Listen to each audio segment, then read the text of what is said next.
ظہر سے پہلے 4 کی جگہ 2 سنت پڑھ سکتے ہیں۔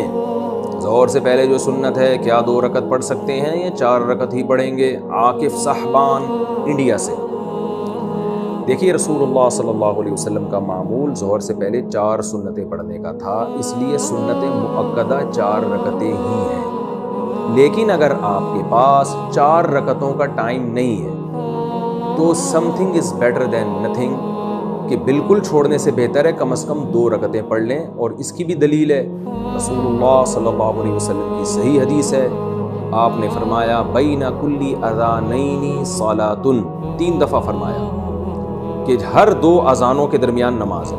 اذان سے مراد ہے اذان اور اقامت، یعنی اذان اور اقامت کے درمیان نماز ہے۔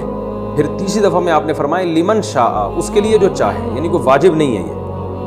تو جو نماز ہے مطلق نماز، وہ تو 2 رکعتیں بھی ہوتی ہیں، تو اگر آپ 4 نہیں پڑھ پاتے، ٹائم کم ہے، تو کم از کم 2 پڑھ لیں تاکہ اس حدیث پر عمل ہو جائے۔ اور نبی سے 2 رکعتیں پڑھنا بھی ثابت ہے، سنت موقدہ تو 4 ہے لیکن 2 بھی پڑھی ہیں آپ نے، تو اس لیے بالکل چھوڑنے سے بہتر ہے کہ آپ کم از کم 2 رکعتیں پڑھ لیں تاکہ ایک حدیث پہ عمل نہیں ہو رہا تو کم از کم دوسری پہ عمل ہو جائے۔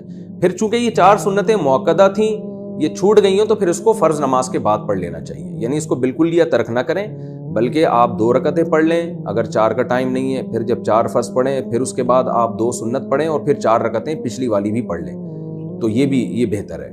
اور اگر چاہیں تو 4 پہلے پڑھ لیں، 2 سنتیں بعد میں پڑھ لیں، دونوں طرح سے ٹھیک ہے۔